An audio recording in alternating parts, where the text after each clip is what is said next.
Muy buenas tardes a todas y todos los que nos acompañan y nos sintonizan el día de hoy desde diversas latitudes. Pues estamos muy contentas y les damos la bienvenida a esta mesa de trabajo que hemos titulado Antropología, Visualidades y Patrimonio y que estará presentando Cassandra Herrera Caicedo, quien se encuentra inaugurando la primera estancia de investigación en la Dirección de Etnología y Antropología Social del INAH, y donde pues tengo el placer de colaborar y de apoyar en el desarrollo de su investigación durante este periodo que va a estar aquí en México. Cassandra pues se encuentra realizando su tesis doctoral en estudios hispanos en la Universidad de Toulouse, Francia, y ha venido a México para realizar trabajo de campo e investigación en los archivos. Bueno, pues quisiera mencionar también que en el marco de esta celebración de colaboración interinstitucional, pues es importante para nosotras este espacio, porque de cierta manera estamos impulsando y poniendo énfasis en el desarrollo de investigaciones transdisciplinarias, cuyo enfoque queremos que sea el de la antropología visual, como una disciplina que personalmente he venido también a inaugurar a la DEAS y que ahora gracias a este primer intercambio de investigación podemos imprimirle más fuerza y visibilidad. Bueno, el día de hoy vamos a contar también con la presencia de dos queridas y admiradas colegas, Sandra Rosenthal y Maya Lorena Pérez, quienes generosamente nos van a compartir con Cassandra pues sus apreciaciones respecto a su investigación. Y bueno, pues les queremos dar la bienvenida y agradecerles enormemente pues su tiempo y este espacio. Y bueno, pues voy a explicar rápidamente cómo va a ser el mecanismo de esta mesa de trabajo. La idea es que Cassandra nos presente en un primer momento su trayectoria profesional, con el fin de que conozcamos las inquietudes y motivaciones que echaron a andar esta investigación y podamos ver algunos ejemplos de la aplicación de metodologías de la antropología visual a proyectos cuyo enfoque tiene el patrimonio y los museos. Y en un segundo momento, Cassandra va a exponer su proyecto de investigación doctoral, el cual ha titulado Cruce de miradas, las redes de creación de tres mujeres fotógrafas y su aporte a la cultura visual mexicana 1930-1960. Y bueno, una vez que finalicemos su exposición, vamos a dar pie a los comentarios de Sandra y de Maya y vamos a finalizar con una réplica de Cassandra y pues también la idea es recibir algunas preguntas del público, ¿no? Bueno, yo con Cassandra este mes hemos venido trabajando algunas ideas, hemos estado también pues retroalimentando sobre todo la parte metodológica de su investigación, que creo que será muy importante.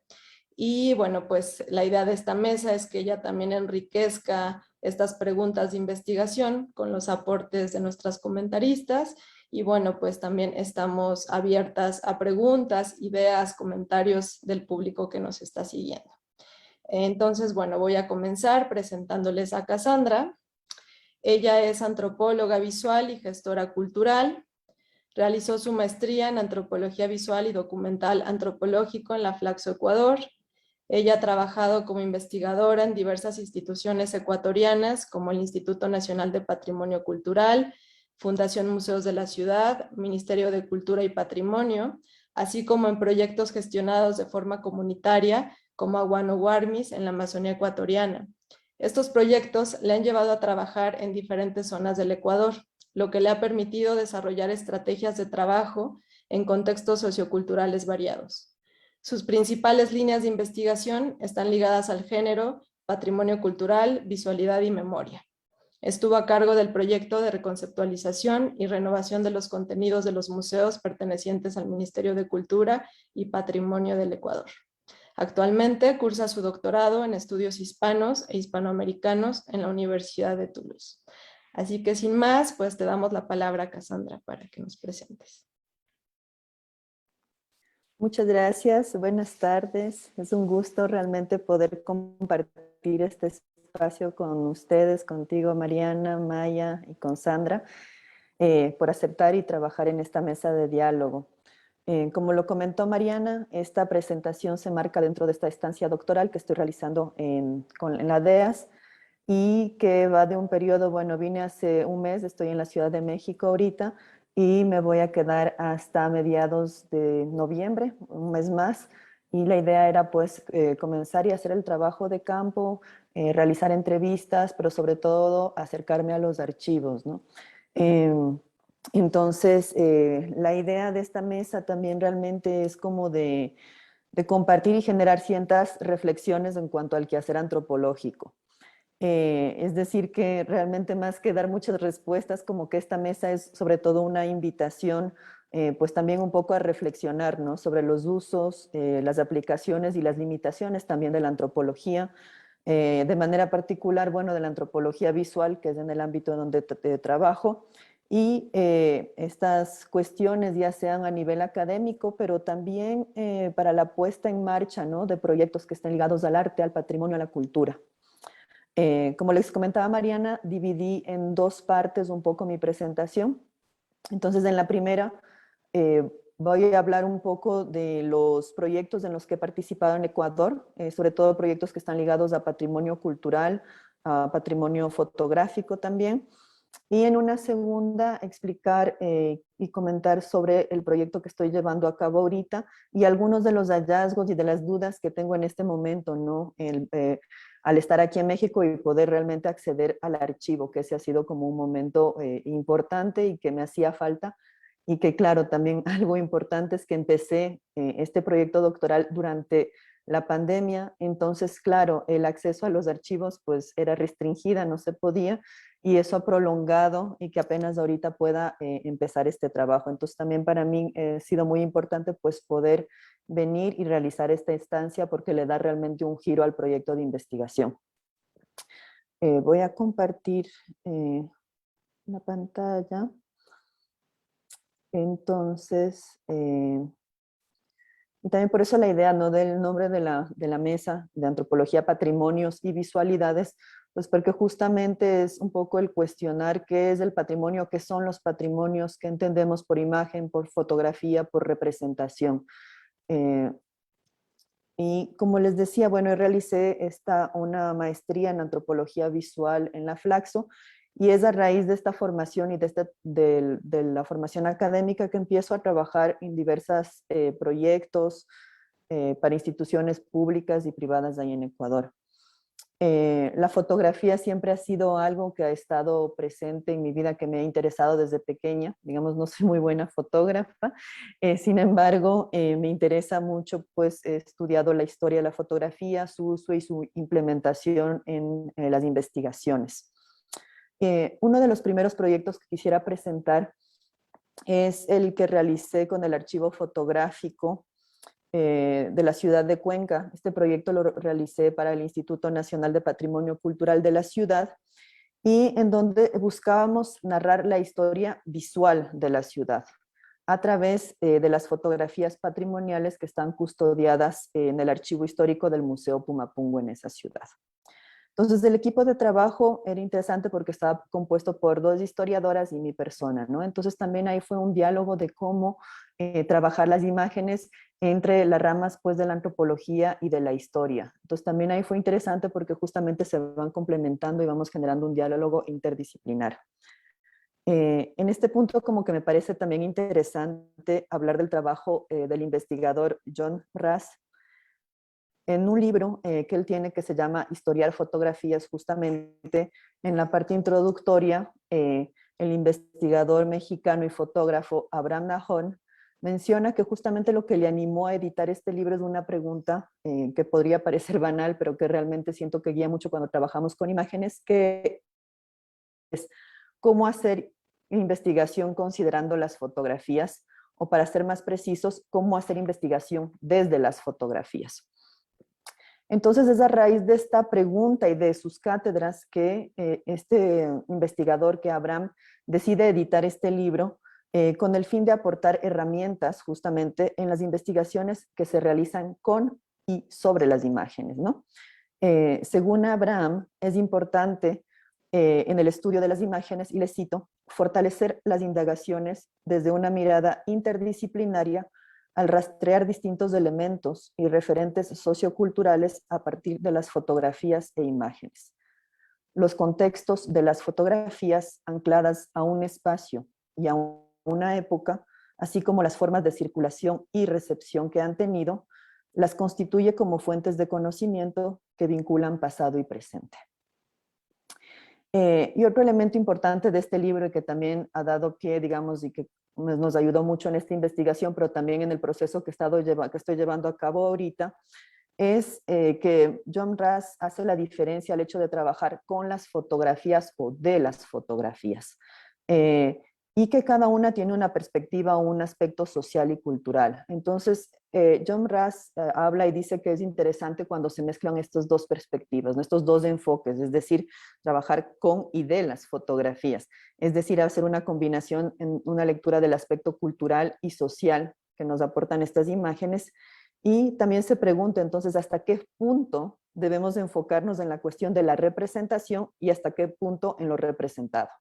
A veces nos olvidamos y estamos como tratando de analizar qué hay en la imagen que nos está diciendo y también nos olvidamos como este contexto en el que fueron generadas, quién las tomó, para qué, dónde circularon, ¿no? Entonces siento que también como tener esta visión un poco más amplia es importante al trabajar con imágenes y que es algo que siempre se está cuestionando, o sea, no hay una manera, sin embargo, también es en este transitar y en este diálogo que se va generando esta investigación de las imágenes, ¿no? Y justamente una de las premisas de esta investigación fue cómo usar estas fotografías que no sea de una forma ilustrativa para hablar de la historia de la ciudad, pero que sea realmente a través de las fotos que nos vamos encontrando en este archivo que narramos la historia. Entonces, ¿qué historia de la ciudad se quería contar? ¿Qué se representó? ¿Quiénes lo representaron? ¿Por qué guardar estas imágenes en un archivo histórico y no otras, no? Y ahí comenzamos también pues a decidir qué se iba a narrar, porque el archivo es súper extenso y también ahí va otro corte y otra lectura, es decir, nosotras como historiadoras y antropólogas, qué historia de la ciudad queremos contar, en qué elementos nos vamos a enfocar. Y ahí decidimos pues tomar las fotos que se hicieron a finales del siglo XIX e inicios del siglo XX. Y también otro elemento que veíamos mucho en las fotografías es que estaban representados muchos ritos de paso, si los podemos llamar así, ¿no? Como bautizos, matrimonios, funerales. Entonces decidimos enfocarnos como en estos dos ejes. El primero que es la construcción de esta ciudad moderna, este imaginario de un Cuenca moderna de inicios del siglo, con los automóviles, como podemos ver en estas fotos, con estas plazas. Y por otro lado, este otro aspecto que se estaba representando, que eran los ritos de paso, pero sobre todo nos llamó mucho la atención porque encontrábamos muchas fotografías post-mortem y que hacían alusión también a los ritos fúnebres, ¿no? Entonces dijimos, bueno, si estas fotos están presentes en el archivo, debían tener alguna relevancia también y comenzamos a indagar un poquito más en estos aspectos, ¿no? Y esto nos llevaba obviamente pues a interrogarnos cómo llega la fotografía a Cuenca, quiénes eran los fotógrafos, a quiénes se fotografiaba, dónde circulaban estas imágenes, en qué revistas, en qué periódicos. Y esto también para entender el contexto de la época, ¿no? El contexto de circulación de las imágenes. Y otro elemento que a mí, en todo caso, como antropóloga, me parecía interesante era cómo pongo estas fotografías en diálogo con el presente. Es decir, cómo hago que estas fotografías dialoguen con la gente que vive en la ciudad actualmente, ¿no? ¿Qué les van a decir estas imágenes o qué evocan para los cuencanos que viven hoy en la ciudad? Es así que decidimos hacer algunos talleres para mostrar justamente estas imágenes a diversos grupos y generar algunas preguntas y un diálogo sobre las fotos, ¿no? Por ejemplo, ¿qué ven? ¿Acaso reconocen la ciudad? ¿Qué espacio es? ¿Es que sigue así actualmente? También, por ejemplo, en las fotografías post-mortem que llamaban mucho la atención, ¿no? Porque pues ahora es una práctica que ya no hay. Entonces también hablar sobre los ritos, ¿no? ¿Qué ha cambiado? ¿Qué se ha hecho ahora? Y ahí surgen de nuevo más cuestionamientos también y de desarrollar metodologías de cómo usar las fotografías, ¿no? Cómo leerlas y qué uso les vamos a dar. Y ese también ligado, ¿no? A pensar un poco sobre el contexto de producción de las imágenes, pero a su vez bajo qué contexto y qué lupa se leen en la actualidad. Es decir, cómo se las pone en diálogo. Vamos a poner en diálogo varias imágenes o vamos a también usar otras fuentes, otras voces. ¿Qué voces vamos a introducir en el relato que queremos contar?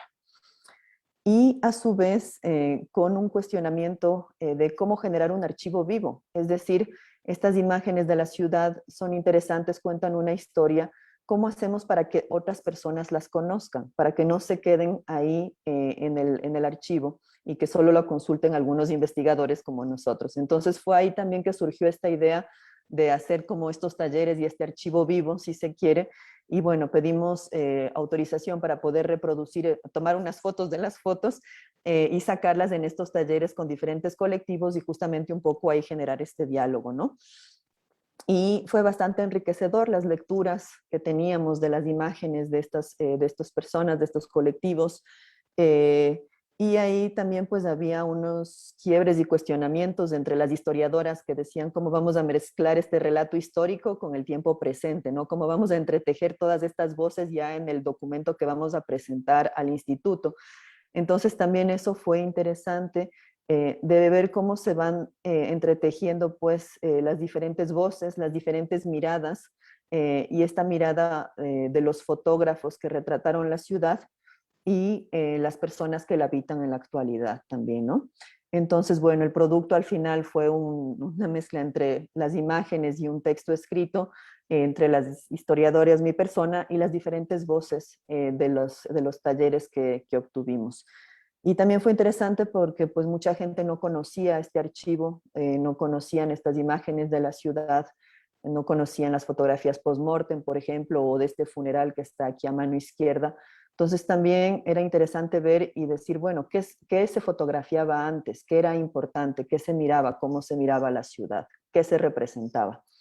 También, bueno, al final del proyecto se decidió hacer una pequeña exposición ahí en el instituto y reproducir algunas de las fotografías en grande formato para que la gente se pueda llevar como una suerte de pósters, digamos, de estas fotografías patrimoniales. Entonces también esa era como una manera pues de sacar un poco el archivo y que circulen las imágenes sobre todo. Después de este trabajo, digamos, con el patrimonio fotográfico de la ciudad, seguí trabajando en proyectos de patrimonio inmaterial y en este momento y tuve más bien la suerte de trabajar en algunos proyectos de patrimonio inmaterial, es decir, el registro de manifestaciones de PCI, no de patrimonio cultural inmaterial, y también en la elaboración y puesta en marcha de planes de salvaguardia. Una vez más, aquí también surgió este cuestionamiento de la utilización de la fotografía, es decir, ¿cómo hago o qué hago con la foto para generar un registro de estas manifestaciones de patrimonio? ¿Cómo hacemos cuando el patrimonio está vivo? ¿Qué vamos a registrar? ¿Cómo lo vamos a registrar? Y ciertas manifestaciones, por ejemplo, los mitos, las creencias, ¿existe o no una forma de representarlas? ¿Y para qué? ¿No? Y es así en donde utilicé las fotografías sobre todo como una herramienta en mi trabajo de investigación. Es decir, me permitían ir registrando las diversas manifestaciones, por ejemplo, al hacer un plan de salvaguardia de la fiesta de San Pedro, ir documentando, generando videos, pero también un registro fotográfico de los diferentes elementos que constituyen esta manifestación, así como los actores y los talleres que se hacían y el momento de elaboración del plan de salvaguarda, ¿no? Y también una pregunta es, ¿para qué guardar estas fotografías? Y otro tema era la cuestión de la salvaguardia, ¿no? También de la salvaguardia del patrimonio en la medida en por qué lo hacemos, para quién es importante esta salvaguardia cuando sabemos que el patrimonio y la cultura es algo que está constantemente cambiando, moviéndose. Entonces, ¿qué queremos salvaguardar o proteger y para qué? Para el territorio, para los actores que están ahí presentes. Entonces eso también fue un diálogo que se ha ido generando con las diferentes personas con las que he podido trabajar.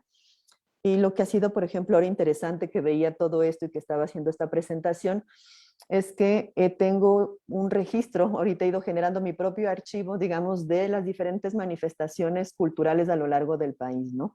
Entonces, también ahorita pues que iba armando, ha sido como ir reencontrándome con todos estos trabajos que se han hecho y las diversas comunidades.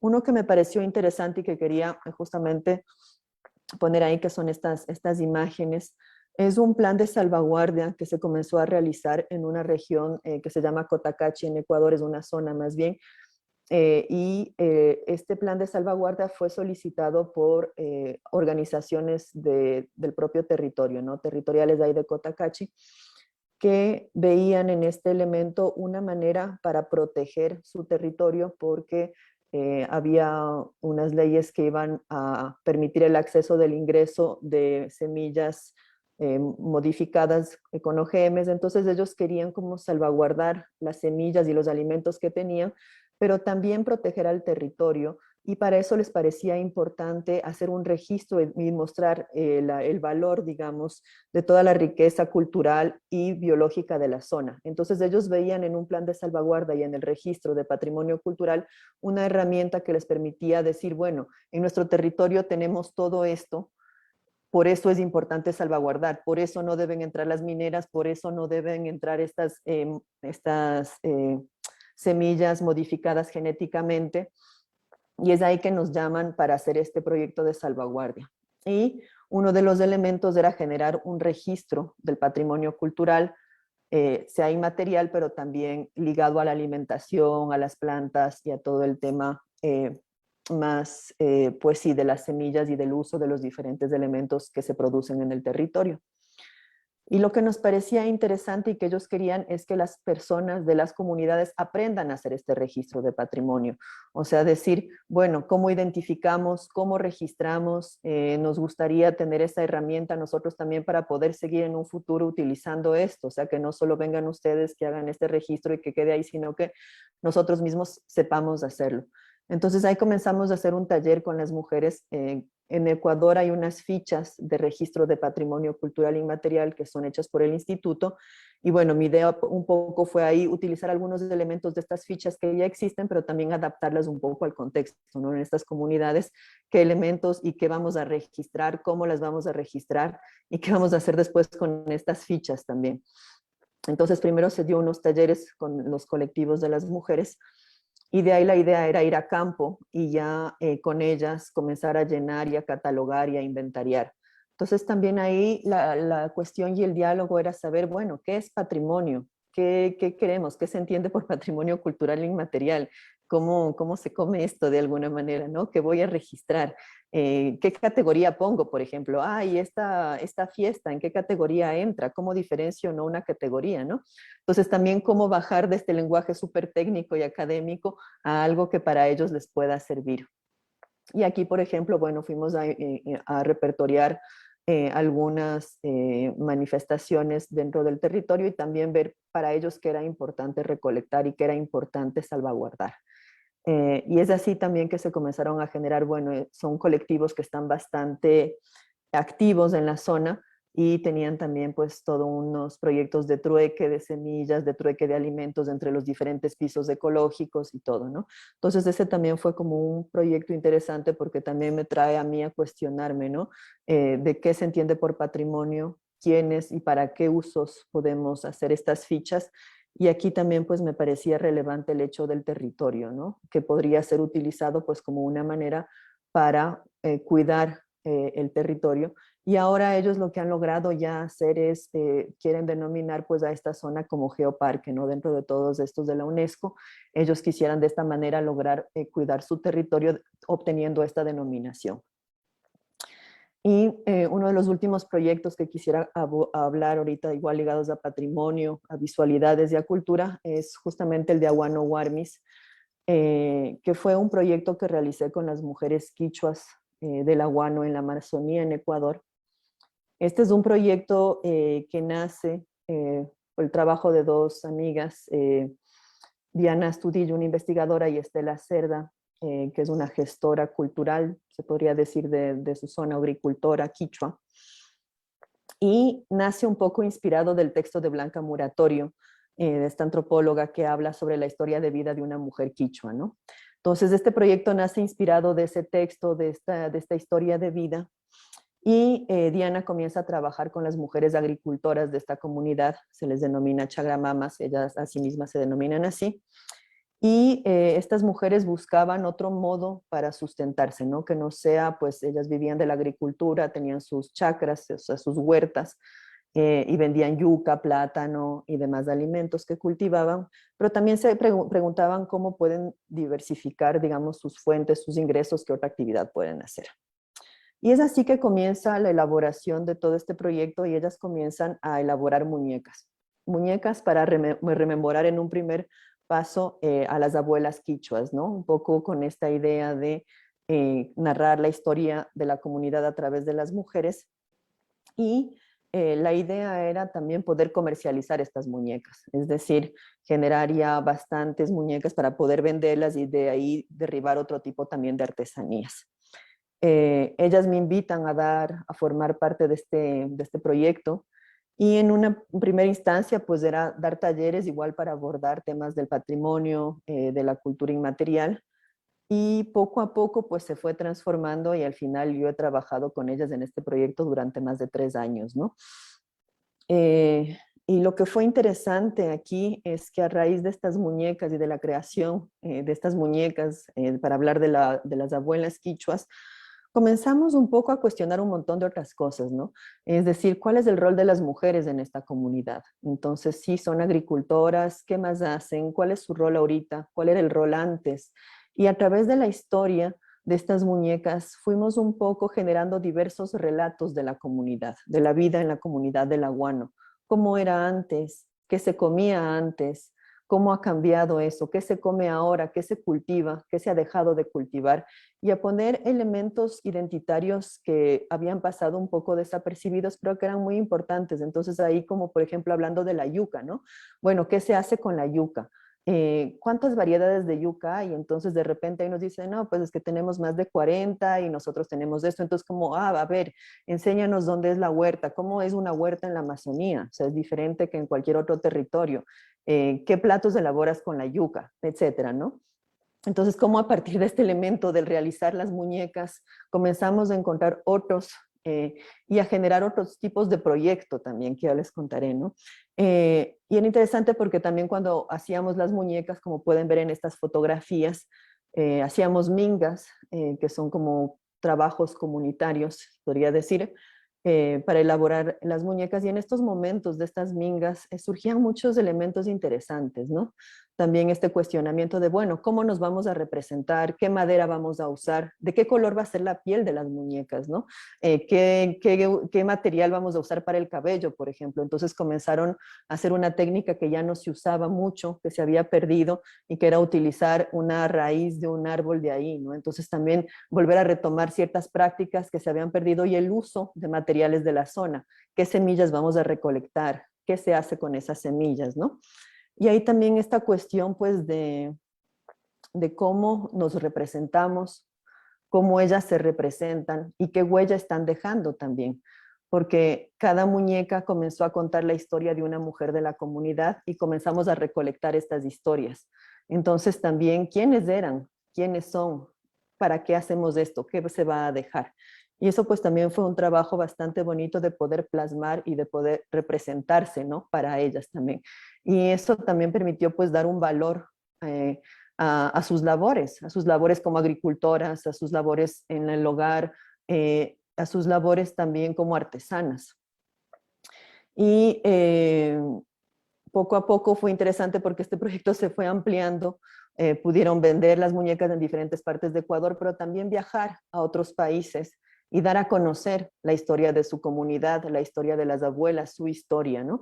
Y también generar intercambio con otros grupos indígenas para ver qué pasaba en otros lugares. Entonces, por ejemplo, Estela pudo viajar, estuvo en Chile con las mujeres mapuches, se fue a Colombia, vino a México también a una exposición que se hizo en donde pudo presentar el trabajo.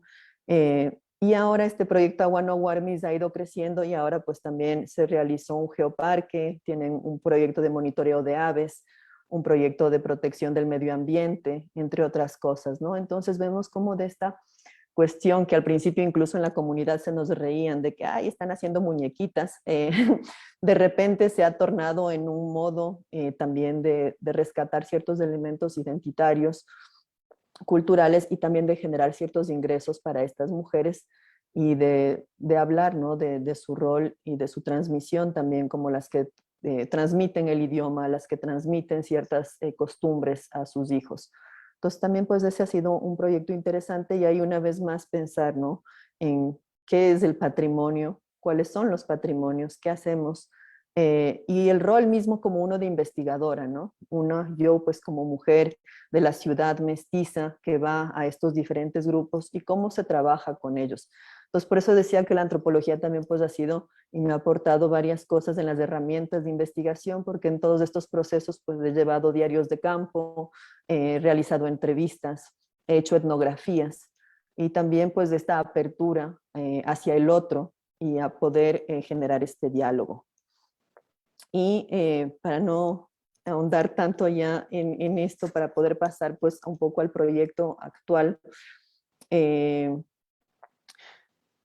quería, bueno, que sería que es como la segunda parte ya un poco, que es en donde me encuentro y donde me sitúo ahorita, ¿no? Entonces, esta cuestión, como ven, siempre de la fotografía ha estado un poco pues presente en mis procesos investigativos, y es por eso que ahora ya trabajo, digamos, como el proyecto de investigación de doctorado, ¿no? Y este surge en una primera instancia realmente, mi proyecto de tesis, por una admiración que tengo hacia la trayectoria y la obra de la fotógrafa húngara Kati Horna.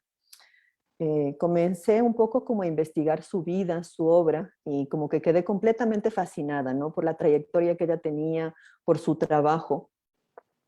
Comencé a investigar más y mientras investigaba sobre su vida, llamó mucho mi atención el hecho de que no existen muchas investigaciones realizadas sobre mujeres fotógrafas, a pesar de que ellas han estado presentes desde la invención de este medio fotográfico, ¿no? Y que son numerosas las mujeres que se han dedicado a esta profesión. No es nuevo, o sea, ahora decimos, ahora hay muchas mujeres fotógrafas, han habido, desde que se inventó la fotografía, las mujeres han estado ahí presentes en el desarrollo y en la práctica fotográfica. Entonces, en algunas de estas investigaciones como que se mencionaba justamente esta falta de visibilidad hacia la contribución, digamos, de las mujeres al desarrollo de la práctica fotográfica y justamente esta necesidad, ¿no? De generar nuevos diálogos, nuevos relatos en la historia del arte que incluyan sus voces y más bien dicho también pues sus miradas. Es así que mi interés hacia la historia de la fotografía toma un nuevo giro, se podría decir, y que decido emprender esta investigación, esta tesis doctoral. Yo quería seguir investigando sobre la biografía de Kati Horna, pero no quería hacer solamente una tesis sobre ella, porque de hecho ya existen muy buenas investigaciones sobre diferentes aspectos de su vida, sobre diferentes aspectos y facetas de su obra.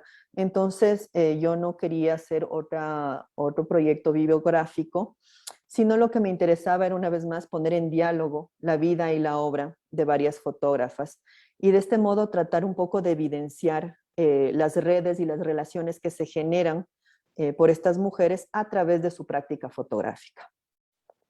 De tal manera que me propuse pues poner en diálogo y en relación la trayectoria personal y profesional de tres fotógrafas, que son Kati Horna, Lola Álvarez Bravo y Eva Sulzer. Ciertos elementos de sus vidas y sus obras llamaron mi atención y son los que quiero ahondar a lo largo de la investigación. Estas tres mujeres formaron parte de las vanguardias, eran mujeres cosmopolitas, multilingües, y sus vidas estaban marcadas por la migración, por el viaje, ¿no?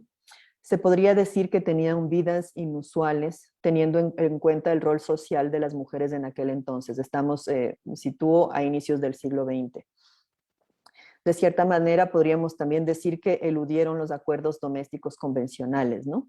Estos elementos son interesantes ya que también nos permiten reflexionar en cómo las mujeres se han apoderado del medio fotográfico a través de estrategias de afirmación artística o profesional, conquistando territorios que antes estaban reservados a los hombres. Es por eso que en este proyecto hago hincapié en el papel activo, creativo y transmisor de estas mujeres fotógrafas en la constitución material y simbólica de la cultura visual del siglo XX. Para ello se debe reconocer las conexiones entre sus creaciones y las condiciones económicas, sociales y culturales del contexto mexicano en el cual vivieron. De tal manera que la trayectoria individual de cada una permitirá entender fenómenos sociales, culturales y políticos de la época abordada. Es así que una de las preguntas que guían un poco esta investigación es cómo encajan sus obras con el tejido social, cultural y visual de la época. Además, seleccioné estas 3 fotógrafos porque siento que cada una de ellas ha desarrollado, experimentado y abordado la práctica de la fotografía desde un ángulo particular, lo cual me permitirá justamente pues aprender diferentes aspectos, ¿no? Ligados a la fotografía, al arte y a la cultura visual. Y en relación a esto, otra pregunta que quisiera yo y que tengo a lo largo de esta investigación es qué papel o qué rol jugaron estas mujeres en el desarrollo de la práctica fotográfica aquí en México. Entonces, bueno, brevemente les presento a las 3 fotógrafas. Realmente es así muy breve porque, bueno, como les decía, su vida y obra es bastante extensa. Entonces, Katy Horna, ella nació en Hungría en 1912, fallece aquí en México. Y como les contaba, ya tiene una vida marcada, ¿no? Por la migración, por el exilio. Vivió en Hungría, Alemania, Francia, España, México. Y es en México en donde vive la mayor parte de su vida. Entonces, su trayectoria realmente es la de un artista polivalente, se podría decir, mismo si ella no se consideraba artista, porque van desde reportajes humanistas en España, ella documentó la Guerra Civil Española, y en México también hizo algunos reportajes, hasta incursiones experimentales en las vanguardias artísticas, ¿no? También fue docente, es un elemento muy importante de su vida, ya que también transmitió y generó toda una generación de fotógrafos y fotógrafas mexicanos, ¿no? Desde los años 50 ya imparte cátedras, primero dio en la Universidad Iberoamericana y luego en la Academia de San Carlos. Entonces sus obras, bueno, aquí he puesto 2 fotografías que me gustan mucho, son también un poco... Estas son ya para ensayos que ella realizaba muchas series, muchos trabajos por encargo para revistas aquí en México. Bueno, como les decía, tiene una creación fotográfica de más de 50 años, entonces realmente tiene una obra bastante extensa y que abarca diferentes ámbitos. Lola Álvarez Bravo, ella es mexicana, nació aquí en 1907 y fallece en 1993. Es una de las pioneras en la fotografía mexicana de inicios del siglo XX. Ella también pues documentó, ¿no? En todo el territorio, viajó mucho y documentó la vida en el ámbito rural y en el ámbito citadino también. Otro elemento importante y característico de su obra es que realizó fotomontajes y fotomurales, que ese realmente es como un elemento novedoso, porque justamente pues en la época de los grandes muralistas mexicanos, ella innova y hace fotomurales. En total hizo 15 fotomurales, hay algunas documentaciones de ello, no queda gran cosa en el archivo, sin embargo hay documentos que dan cuenta de los bosquejos que ella hacía para generar estos fotomurales. Ella trabajaba muy de cerca justamente con los muralistas, con Diego Rivera, y siempre menciona que para ella eso fue una influencia en su modo de hacer fotografía y de trabajar. Lola también impartió clases y también formó toda una generación de fotógrafas y fotógrafos. Entonces tenemos como, bueno, esta fotografía que unos suben y otros bajan, que es la de la izquierda, y uno de sus fotomontajes que lo hizo para la Universidad Femenina. Entonces también ambas mujeres, bueno, tanto Lola y Katy también trabajaron mucho con otras mujeres, ¿no? Entonces también ese es un elemento interesante, justamente ahora que hablamos de estas redes que se van generando, pues ese es un elemento que hay que señalar. Y la última fotógrafa, que es la menos conocida de las 3, es Eva Sulzer. Ella nace en 1902 en Suiza, fallece aquí en México. Su vida también está marcada por el viaje, por el exilio. En Europa vivió en diferentes ciudades, luego recorrió e hizo sus fotografías en toda la costa noroeste de América, de Estados Unidos, Alaska y México, y tras el estallido de la Segunda Guerra Mundial, pues ella se establece aquí en la Ciudad de México, ¿no? Ella sobre todo documentó la cultura material de la costa noroeste de Alaska, Estados Unidos y México, y sitios arqueológicos, ¿no? Y otra de sus contribuciones es que estuvo y trabajó en la revista DIN, que es una revista que fue creada aquí en México entre los años 40 y 42, y era parte de este grupo que les decían como el grupo de surrealismo disidente, alrededor del artista Wolfgang Paleg. Y también, como ya les contaré un poco a continuación, se generan nexos, ¿no? Justamente con antropólogos, arqueólogos e historiadores de esa época. Entonces, el registro de Eva, como pueden ver en estas imágenes, es un registro más etnográfico y de la cultura material de estos lugares, sobre todo el de los tótems, por ejemplo, a la derecha, que ya pues no existen estos lugares así como tal. Entonces, estas son las tres fotógrafas a las que estoy siguiendo la pista. Y digamos que aparte de la fotografía, hay uno de los elementos que les une, es el haber hecho justamente pues de esta ciudad, de Ciudad de México, su lugar de vida, ¿no? Su guarida. Eva, Katy y Lola llegan a la ciudad y se quedan a vivir aquí durante la mayor parte de su vida. Y es justamente en esta ciudad en donde Katy y Lola van a generar la mayoría de sus obras, ¿no? Y de sus reportajes fotográficos y de sus creaciones. Y es también en esta ciudad en donde estas mujeres comienzan a entretejer todas estas relaciones de amistad y de trabajo con diferentes artistas, intelectuales y fotógrafos de la época. Y se comienza a perfilar y a generar como toda una red artística, cultural e intelectual transnacional. Por ejemplo, Lola, bueno, estaba muy relacionada, como les decía, con artistas como Frida Kahlo, Diego Rivera, María Izquierdo, así también como con fotógrafos, con Tina Modotti, a quien ella compra su cámara fotográfica, con Edward Weston, también con quienes aprende un poco a trabajar la fotografía. Por su parte, la casa de Katy Horna era un lugar importante para los exiliados y los refugiados europeos, sobre todo para los españoles y húngaros. Su círculo más cercano estaba compuesto por Remedios Varo, por Chiqui Weiss, por Leonora Carrington. Y en cuanto a Eva Sulzer, también su hogar, ella lo compartía, siempre vivía muy cerca del artista Wolfgang Palen y de Les Rajón, y era un espacio también importante, ¿no? Para los migrantes. En este caso, sobre todo para los migrantes que pertenecían al movimiento surrealista, para literatos e intelectuales como César Moro, Luchita Hurtado, Emilio Westphalen. Es así que también me pregunto si es su aproximación o el hecho de ellas haber sido fotógrafas las que les permitía generar todas estas redes y estos vínculos, ¿no? ¿Acaso es su trabajo como fotógrafas las que genera que se hagan todas estas conexiones con este mundo artístico y cultural de la época? Para este proyecto me quiero enfocar en su periodo de vida de los años 30 a los 60, porque considero que ese es un momento que es bastante productivo en la vida de ellas. Finales de los 30, porque Katy y Lola llegan a la Ciudad de México, eh, y también es un momento importante en la creación artística de Lola. Y además porque en este momento la ciudad se encuentra, ¿no? Como con grandes cambios, una ebullición cultural y artística, así se podría decir. Entonces también siento que es un momento importante en el contexto cultural, político y social mexicano. Eh, Además, también los años 40 es un momento importante para la prensa ilustrada. Comienzan a circular muchas revistas, muchos periódicos, y ahí justamente podemos ver la circulación por dónde van las imágenes.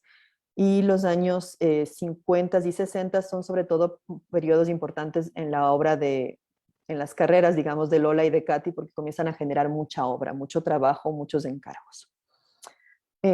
Entonces, yo siento que la Ciudad de México es como este punto neurálgico del cual se van desprendiendo una serie de nexos que les llamo, en el sentido de conexiones o entrelazamientos, que me van a permitir justamente ir entretejiendo las diferentes ramificaciones de esta investigación, ¿no?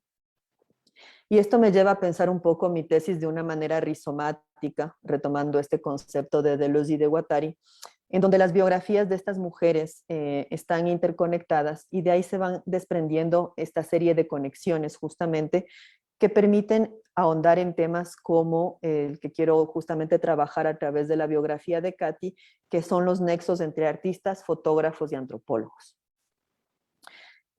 Sitúo también pues a mi proyecto bajo un enfoque interdisciplinario, ya que voy a utilizar metodologías de corte histórico, incluyendo los estudios de género, de la imagen, del archivo y por supuesto pues la etnografía y la antropología visual.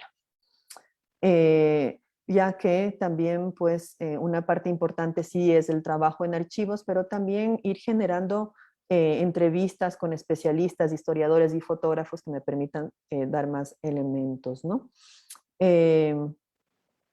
Y otra pregunta, otro cuestionamiento que me surge con todo al poner en diálogo, digamos, a estas dos fotógrafas, dos europeas y una mexicana, y el hecho de hablar de las redes justamente, me lleva a reflexionar un poco sobre estas transferencias culturales, los intercambios y las reapropiaciones que se hacen entre Europa y América.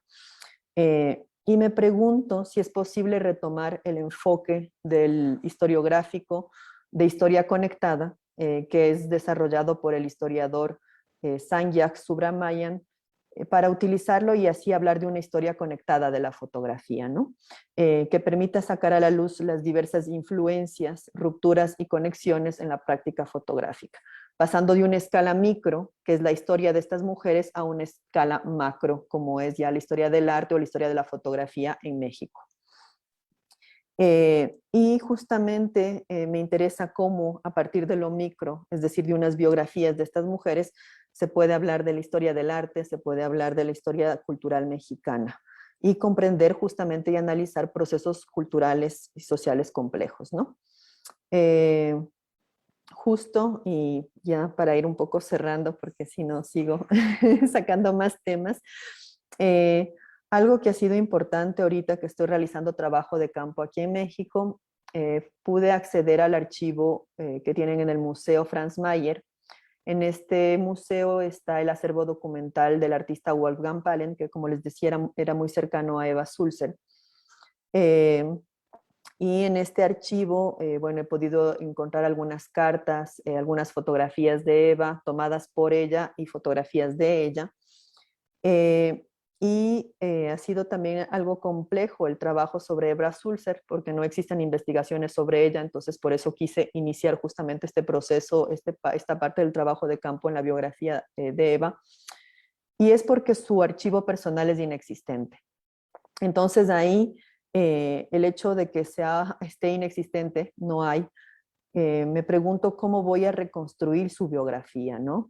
Porque para reconstruir su biografía voy realmente a tener que ahondar en archivos de otros artistas, de otros fotógrafos, de intelectuales, y entonces ahí poco a poco también va a ir apareciendo esta red. Y me surgen preguntas, ¿no? Porque digo, ¿cómo rastreo estos silencios? ¿Cómo lleno el vacío de este archivo inexistente? ¿Qué hacer cuando no hay archivo y estamos haciendo un trabajo de historia? ¿Por dónde consigo la información? ¿Cómo reconstruyo su biografía a través de los archivos de los otros? Y además también otro elemento importante a señalar es que su producción fotográfica es bastante reducida si lo comparamos con el de las otras dos fotógrafas. Ella tomó realmente fotografías en el año 39 y 40 y después casi que paró, no hay muchas fotografías de ella después de esa época, o sea, tomadas por ella. Y entonces ahí también la pregunta es, ¿se la considera o no como una fotógrafa? ¿Hasta qué punto o a qué momento una persona es considerado como fotógrafo? ¿Podemos hablar realmente de una producción fotográfica? Y es interesante porque muchos libros, por ejemplo, que hablan de mujeres fotógrafas mexicanas, se la nombra. Ella está ahí presente, ¿no? Sin embargo, no hay mayor datos o información, pero ella sale como fotógrafa en México. Entonces, también ese es como otro de los cuestionamientos que tengo ahora que he estado frente a este archivo y frente a la falta de archivo. Y me interesa también en este punto, y por eso es el vínculo con la DEAS, es porque en esta revista DIN, que fue publicada entre el 42 y 44, perdón, antes dije 40 y 42, esta revista tuvo 6 números, fue publicada aquí en México, editada en México, y se distribuía sobre todo en Nueva York, París y Londres. La revista estaba en francés y en inglés, y fue interesante esta revista porque ahí se conjugaron textos de artistas, o sea, los artistas también escribían, pero habían también como un montón de escritos de antropólogos y de arqueólogos de la época, y también se utilizaron muchas fotografías y dibujos, ¿no? Por ejemplo, entre las personas que podemos encontrar en esta revista están textos y poemas de César Moro, dibujos de Alice Rajón, de Carlos Mérida, fotografías de Eva Sulzer, de Manuel Álvarez Bravo, de Rosa Rolando, de Doris Hayden, pero también textos de Miguel Cuvarrubias, de Alfonso Reyes, de Anaïs Nin. Entonces teníamos realmente un una mezcla de personas, de mexicanos, de artistas intelectuales mexicanos, pero también de otras latitudes y que comenzaban un poco a cuestionarse y a dialogar cuál es el cruce entre el arte y la antropología y la arqueología. Y de alguna manera el trabajo con esta revista también me lleva a reconstruir un poco la historia de la disciplina antropológica aquí en México, ¿no? Y me parece justamente interesante el uso que se hacen de los dibujos y de las fotografías en esta revista y de este diálogo que se comienza a generar. Entonces yo me pregunto cómo dialogan, ¿no? El arte, cómo dialogan estos dibujos con los textos de antropólogos, cómo dialogan las fotografías de Basulzer con las investigaciones de arqueólogos y también cuestionando un poco la antropología visual en la actualidad, ¿no? Decimos, bueno, ahora vamos a usar los dibujos como un medio para hacer investigación, como una herramienta, y vemos eso como algo novedoso cuando en realidad desde el inicio de la antropología ya se utilizaba, pensando un poco en los dibujos de Covarrubias, de las piezas arqueológicas, por ejemplo, ¿no? Entonces también siempre ha sido un poco desacreditado el uso de estas otras herramientas del arte, digamos, como algo serio en la disciplina, sin embargo era algo que ya se utilizaba pues desde el inicio de la antropología también. Entonces son cuestionamientos también que surgen de raíz de esta investigación y que también permiten pues generar una reflexión en mi proceso metodológico, ¿no? ¿Qué otros elementos yo voy a traer para mi investigación? ¿Voy a hacer fotografías o relatos sonoros? ¿Qué herramientas voy yo a utilizar? Y a la par de este trabajo sobre la biografía de Basulzer, pues también estoy recabando información sobre Katy y Lola. Entonces, como podrán imaginarse, es bastante trabajo y pues ahí otro de mis grandes cuestionamientos es cómo voy a conectar la vida de estas tres mujeres y de qué manera se va a ir entretejiendo este relato, ¿no? Y por eso también decidí y he hecho algunas entrevistas con historiadores, con historiadoras del arte que trabajan, que han investigado sobre mujeres fotógrafas, pero también a antropólogos y a curadores. Entonces, otra de las herramientas y lo que hablábamos con Mariana es cómo hacer hablar al archivo cuando no hay archivo y entonces recurramos a otras voces, ¿no? ¿Quién más nos puede dar información? ¿A quiénes voy a contactar? Entonces, este mes de octubre realmente me he enfocado bastante en contactar a todas estas personas y poder realizar estas diferentes entrevistas. Entonces, un poco así es hasta donde he ido avanzando ahorita, digamos, en el proyecto. Aún me queda un mes más aquí en México. Aún tengo unos archivos más por visitar, más entrevistas por hacer. Y bueno, seguramente esta es una primera fase del trabajo de campo, que van a venir otras y que espero pues ahorita poderme llevar la mayor parte de información para ya luego allá en Francia poder procesar todo esto. Entonces, bueno, ese es un poco como este trabajo que he venido desarrollando y cómo llego ahora a este proyecto con fotografía y con historia del arte, ¿no? Entonces también algo ya para cerrar, es que yo ahora estoy trabajando en un laboratorio de historiadores allá en Toulouse, ¿no? También entonces es una vez más cómo se genera este diálogo interdisciplinario, qué herramientas voy a utilizar de la historia, qué herramientas de la antropología, qué me sirve de la antropología visual y cómo yo voy generando ahí también un proyecto y por qué no nuevas metodologías o pensar en cómo poner a dialogar todo eso, ¿no? Y bueno, eso sería todo. Muchas gracias. Muchas gracias, Cassandra. Pues bueno, ya nos diste muchos hilos que podríamos jalar para ir perfilando, sobre todo como afinar. Creo que lo que falta mucho es afinar esas muchas preguntas, ¿no? Irlas como haciendo un embudo para ir afinando.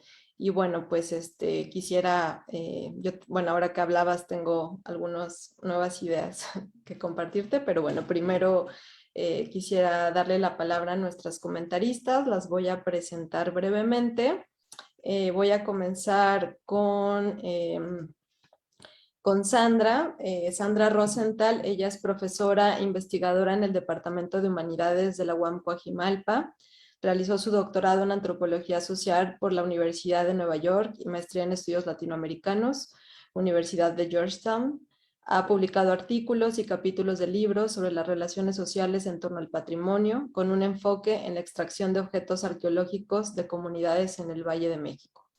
Acaba de publicar un volumen editado sobre la historia y las trayectorias de las colecciones del Museo Nacional, Museum Matters, Making and Unmaking Mexico's National Collection, de la Universidad de Arizona.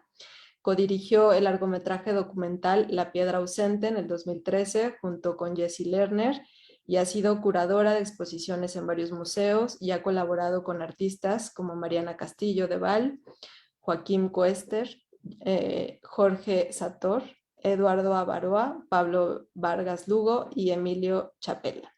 Acaba de realizar Estelas del Río con un proyecto colectivo Entre Ríos.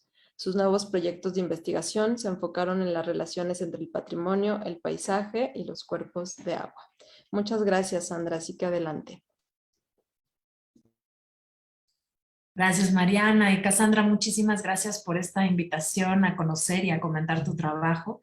Disfruté mucho leer tu proyecto de tesis que nos enviaste con anticipación, pero sobre todo disfruté ahorita ver todas las cosas que has hecho y cómo de repente creo que hay conexiones, ¿no? Porque me pasó un poco leyéndote que de repente yo decía, bueno, pero aquí la parte de la antropología visual la siento un poco como diluida, ¿no? De repente puede parecer incluso un proyecto de alguien que está haciendo una historia bastante tradicional dentro de la historia del arte, ¿no? De ver estas conexiones y estos diálogos, en particular en una época donde creo que en México estas líneas como tan claras entre disciplinas pues no eran evidentes, ¿no? Justo mencionaste a alguien como Covarrubias, que por un lado publicaba pues sus locuras y por otro lado pues estaba metido en el ámbito del arte, pero incluso mucho antes, ¿no?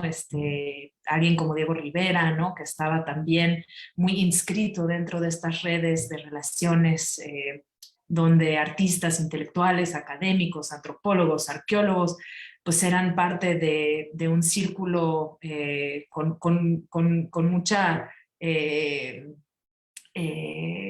con muchos cruces, ¿no? Muchos puntos de encuentro. Y esto es algo que creo que sobre todo la historia del arte ha trabajado mucho en el contexto mexicano, ¿no? Entonces, cuando yo leía tu proyecto, de repente estaba yo un poco dudosa, ¿no? De qué realmente aportaba una mirada desde la antropología visual y desde también esta experiencia que narras, a este estudio, ¿no? Y en parte ahorita que te escuchaba, también pensaba que esta idea de juntar a estas mujeres que no pertenecen realmente a la misma generación, aunque de alguna forma están vinculadas, es una idea tuya, ¿no? Es algo que tú estás de alguna forma imponiendo al campo, ¿no? No es algo que surge del campo mismo, ¿no? Donde el campo te dice, bueno, estas personas estaban en nuestra red de contactos, ¿no? Entonces, ahorita que te vi presentar estos otros proyectos en los que has estado, yo de repente se me antojaba preguntarte un poco más, ¿no? De cómo podrías empujar un poco este proyecto a estos ámbitos que tanto te han interesado y que tanto has trabajado, ¿no? Por ejemplo, justo cómo se interpretan estas imágenes, cómo las imágenes construyen los lugares, los territorios y las comunidades a través de estos conceptos como el patrimonio o incluso este trabajo precioso que hiciste sobre la ciudad, ¿no? ¿Qué es lo que se retrata en un momento y cómo desde otro momento podemos entender esa vida y ese territorio y esa relación a través de la imagen? Y para mí lo que ha hecho la antropología visual y en particular con la fotografía es enfocarse un poco en estos temas, ¿no? Sobre todo buscando pistas que tienen que ver con las relaciones afectivas que detonan las fotografías, ¿no? Estos momentos arrestantes, para utilizar un poco el término de Kathleen Stewart, ¿no? O pienso también en el trabajo que ha hecho Karen Strassler sobre las fotografías en Indonesia, ¿no? También como vectores políticos, como como constitutivos, ¿no? de los mundos y de los entornos. Y también el tema de la materialidad. Vi que tienes a Elizabeth Edwards en tu bibliografía, pero realmente en el proyecto, tal como lo describes, no me queda claro. Ahorita un poco más escuchándote, ¿no? Como pensando, bueno, ¿qué pasa cuando no hay un archivo? ¿Cómo puedo trabajar sobre estas dos fotógrafas de las cuales se ha escrito, se han hecho exposiciones, ha sido como las, ¿no? Grand dame de la fotografía en México, y por otro lado de esta otra fotógrafa de la cual pues no hay mucha pista, ¿no? Están las publicaciones, están de repente algunas anécdotas, pero no es el mismo tipo de materiales, ¿no? Entonces, como que estaba yo pensando cómo poder como adaptar un poco todo este bagaje que tú estás trayendo con la experiencia que has tenido trabajando con todos estos proyectos comunitarios a tu mirada sobre el arte. Porque así como está descrito, la siento como muy tradicional, inscrita en cómo hacen las cosas los historiadores del arte, que lo que les importa son cosas muy distintas, ¿no? Les importa la imagen, justo, quién era amigo de quién. Yo a veces cuando leo historia del arte es como una especie como de chismógrafo, ¿no? De quién iba al Reven de quién, ¿no? Y realmente la imagen ahí es una cuestión formal, y creo que lo que la antropología nos permite es acercarnos a la imagen desde todo este lado afectivo, ¿no? Sea el que sea, desde las materialidades, desde la política también, desde el territorio, desde el patrimonio, todos estos campos que nos presentaste más en la primera parte de tu presentación, que tienen que ver con los proyectos que no son tu tesis. Entonces, creo que para mí habría que traer ese ímpetu, ese interés que claramente tienes a este proyecto, porque me parece que si no, pues termina como no tomando tanta ventaja de las posibilidades que creo que tú misma le puedes dar, ¿no? Entonces, digamos, una primera pregunta es ¿cómo surge un poco este proyecto? ¿Por qué la decisión de trabajar a estas tres mujeres? Digo, pues, podrían ser estas tres, podrían ser otras, y todavía no me aterriza más allá de que porque pues, convivieron en la Ciudad de México, que no, como que todavía no me convence leyendo tu proyecto que esto es algo que tiene sentido en términos de estas tres mujeres y de su obra. Y tampoco me convence el argumento de que lo que es interesante es estudiar sus redes, porque de nuevo acabamos como en una especie de pues, con quién se llevaban y con quién platicaban. Entonces, creo que ahí hay unas pistas interesantes que tal vez ofrece el mismo proyecto de Dean, del cual los historiadores del arte han escrito mucho, pero que nadie se ha acercado justo desde una mirada más etnográfica, ¿no? ¿A qué fue Dean? Se ha visto mucho como desde Palen, ¿no? Si pensamos un poco en el tipo de trabajo que ha hecho alguien como Daniel Garza, ¿no? sobre la revista, pero realmente como pensar esa revista en particular desde una mirada etnográfica creo que podría ser muy interesante, y tal vez ahí está la pista que une a estas mujeres, no sé. Pero por lo menos ahorita, como lo estás planteando, todavía no me acaba de aterrizar, ¿no?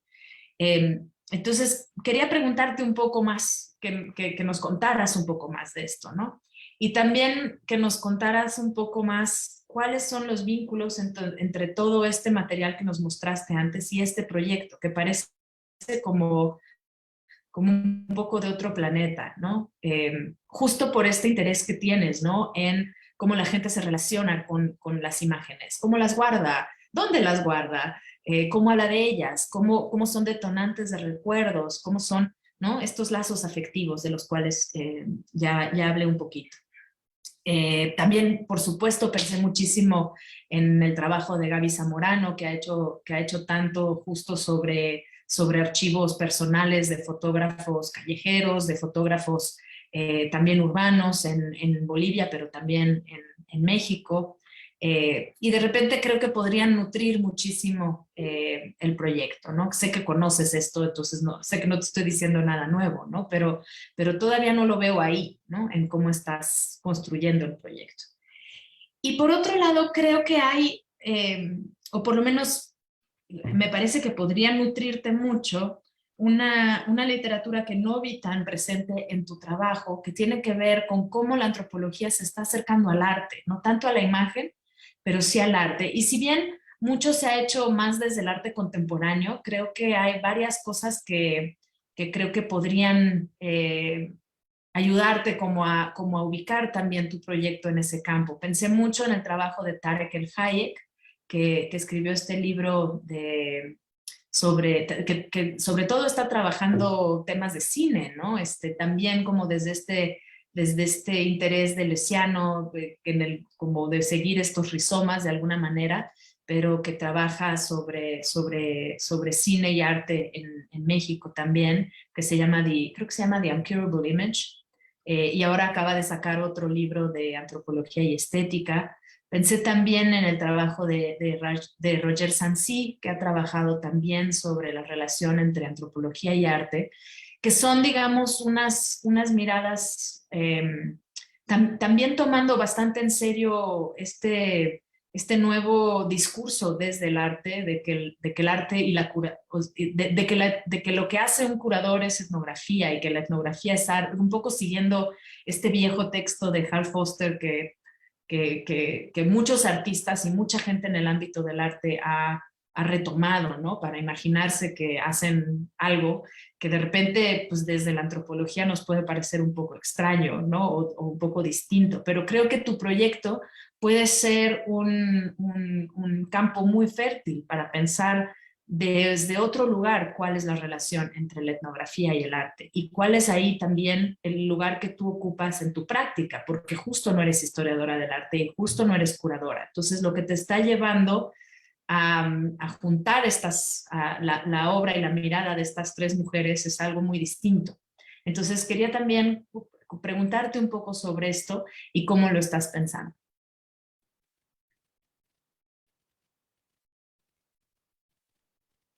Muchas gracias, Sandra. Pues no sé, Cassandra, si quieres recuperamos primero los dos comentarios, si quieres ir anotando ahí las preguntas y ya finalizamos como con un cierre global. Así que bueno, pues voy a ahora presentarles a Maya Lorena Pérez Ruiz. Ella es doctora en Antropología Social, es investigadora titular C de la Dirección de Etnología y Antropología Social del INAH y miembro del Sistema Nacional de Investigadores de México nivel 3. El eje articulador de su trabajo han sido los pueblos indígenas en sus relaciones con el Estado mexicano y la sociedad nacional. Los ha abordado desde su vida social, política, cultural e identitaria. Además, que ha colocado en el centro de sus reflexiones los problemas de la patrimonialización de sus culturas y conocimientos, la interculturalidad y el diálogo de saberes. Es autora de 7 libros, ha coordinado otros 6 en los que participan distintos autores. Además, ha publicado más de 100 artículos y capítulos en libros. En México ha impulsado la investigación sobre los jóvenes indígenas. Su último libro, de 2019, en coautoría con Arturo Argueta Villamil, es Etnociencias, Interculturalidad y Diálogo de Saberes, Investigación Colaborativa y Descolonización del Pensamiento. Así que bueno, Maya, pues te damos la bienvenida y muchas gracias también por el tiempo. No, gracias a Cassandra y a ti porque me han permitido introducirme en una dimensión que si bien siempre me ha llamado la atención, no ha sido mi punto de especialidad, que es la antropología visual y toda esta historia de entender el mundo a través de las imágenes y de quienes las producen. Y yo agradezco mucho la lectura también del texto y de la exposición, porque yo, igual que nuestra comentarista Sandra, siento que hay un cambio de foco de la primera parte que nos expuso de lo que es el proyecto. Yo lo que siento ahí en términos metodológicos es que en la primera parte, de alguna manera, el objeto, digamos que el objetivo del trabajo está muy centrado en los objetos que se producen. en la fotografía, en lo que dice la fotografía. Claro, derivan después, sobre todo en los proyectos comunitarios, hacia el sujeto, pero no empiezan siendo proyectos donde el sujeto es el eje. Y en este caso del proyecto, es el sujeto lo que se va a investigar, o sea, es no las fotografías que se hicieron, como en el primer caso, sino quienes la hicieron y su posicionamiento en todo un entorno. Y sí hay una diferencia aquí. Me parece que es importante efectivamente definir el tipo de investigación que se quiere hacer, donde el centro está en el objeto, o sea, en lo producido, en lo que se dice a través de lo producido, o del sujeto que lo está produciendo, o incluso se puede llegar a un híbrido, ¿verdad? A las tres cosas. Pero las preguntas son diferentes. Las preguntas de investigación, el método, la amplitud también es diferente, porque aunque no se pueden separar objeto de sujeto, el foco y el énfasis con que se trabaja, la amplitud con que se trabaja uno y otro es diferente. Por ejemplo, en el caso de las imágenes, digamos que el centro es la imagen, el discurso que se está construyendo, y claro, aparece quién lo hizo y qué quería decir, el que lo hizo, y qué finalmente es lo que se dijo. Pero en el caso del proyecto ahora el centro es el sujeto. Son las mujeres con sus trayectorias y que fueron fotógrafas, pero efectivamente no aparece en el proyecto su obra como un objeto de análisis. No sé si me explico, si logro explicarme. O sea, no hay un decir, por lo menos en el proyecto, a ver, dialogan entre sí las imágenes, dialogan entre sí también no solamente las biografías de estas mujeres que fueron particularmente especiales porque eran cosmopolitas, se movían entre las vanguardias, tenían aspectos de sus biografías interesantes que las pueden ubicar dentro de un periodo, pero eso las hizo tener cierta mirada particular, o pueden dialogar entre sí sus producciones. O sea, creo que aquí sería importante establecer de qué rizomas son de los que vas a tratar. O sea, a mí me parece muy importante y muy novedosa y por supuesto relevante la idea de trabajar de manera rizomática estas producciones y ya estas mujeres, porque se vuelve flexible la búsqueda, pero también esto mismo nos puede extraviar en el proceso de investigación. Si no se establece cuáles son ese tipo de cosas en donde se pueden conectar, donde se pueden dialogar entre sí, para no correr el riesgo de hacer 3 biografías separadas, que bueno, están unidos por un contexto y tal vez por amigos en común y por estas cosas, pero establecer cuáles son esos rizomas. Y yo aquí me parece que sería muy interesante recuperar que estás hablando de mujeres y preguntarse si eso de alguna manera les hizo o no, les generó o no una mirada especial. Y pienso, por ejemplo, en Kathy Horney o muchas otras fotógrafas que estuvieron, por ejemplo, en la Guerra Civil Española, que tenían, por supuesto, una mirada diferente de lo que era la guerra, ¿no? Mientras los reporteros de guerra estaban enfocados en las batallas y las estrategias, y las mujeres tenían otra mirada, las miradas fotógrafas en la Guerra Civil tenían una mirada más hacia lo que era la vida cotidiana, hacia lo que eran las mujeres, las que no se iban al frente o las que resistían, pero tenían sí una mirada diferente que podríamos ahora considerar, discutir si era o no una mirada de género. Pero es muy interesante eso, porque por lo menos lo que yo he leído de algunas de estas mujeres fotógrafas en la Guerra Civil es que sí tenían una perspectiva y una mirada diferente. Y entonces aquí es la pregunta es, en su quehacer como fotógrafas, ¿construyeron de alguna manera una mirada diferente, una mirada que podríamos considerar de género? Y esto las hace dialogar de alguna manera. O O sea, yo sé que ese es un tema complicadísimo que nos mete a una discusión tremenda, ¿no? Que está también vigente en la literatura y en muchas otras cosas, si existe o no una mirada de género. Pero si estamos hablando de 3 mujeres y de 3 mujeres especiales, creo que no podemos dejar de hablar si su identidad les dio una mirada especial o no. Y yo creo que esta perspectiva de género, aunque está contemplada en el proyecto, no alcanza a tener una magnitud que a mí me parece que sería fundamental. Porque si bien estamos hablando de mujeres que tuvieron un papel, un reconocimiento, digamos, un cierto reconocimiento respecto a otras, que pudieron moverse en las vanguardias y que tuvieron todo prestigio en un momento dado, la pregunta es si realmente de qué manera el campo hegemónico, patriarcal y masculino les abrió las puertas o no les abrió las puertas y cómo se relacionaron desde su ser mujer con estos ambientes. Y yo creo que aquí en tu proyecto hacen falta efectivamente algunas líneas conceptuales como el de la construcción de los campos culturales, o sea, cómo se construyeron en ese momento los campos culturales, quiénes los estaban hegemonizando, quiénes eran estos responsables de decir qué era patrimonio, qué no era patrimonio, qué era válido, qué no era válido, cómo se llegaba a los espacios de consagración y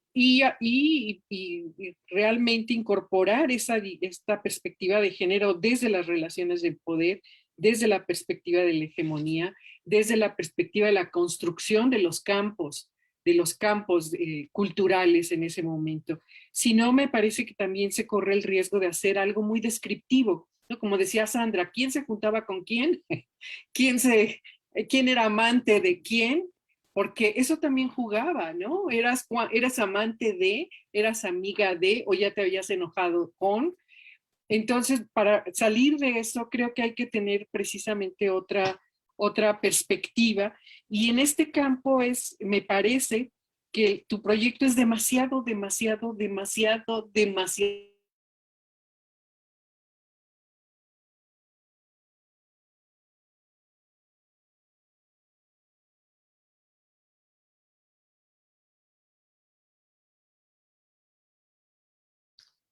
Que se quedó un poco ahí pasmado. ¿Las demás me escuchan bien? Sí. Maya. Bueno, si quieren en lo que retomamos a Maya, yo también quería hacerte algunos pues comentarios pensando un poco pues en lo que ha dicho Sandra y también lo que empezó a decirnos Maya, que ahora esperemos recuperarla. Pero sí, yo también me quedé pensando mucho en este contraste entre... Vamos a ver si la recuperamos.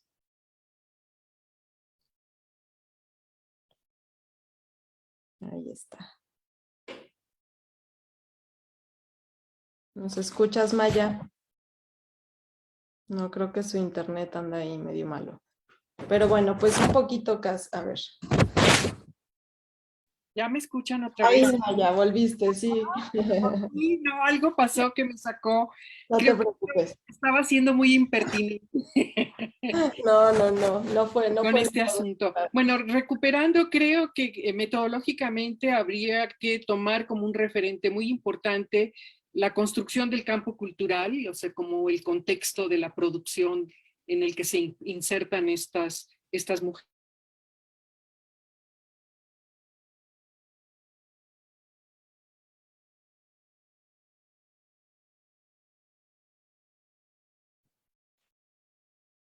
Que volvimos ahí a perder la conexión. Maya, ¿nos escuchas tú?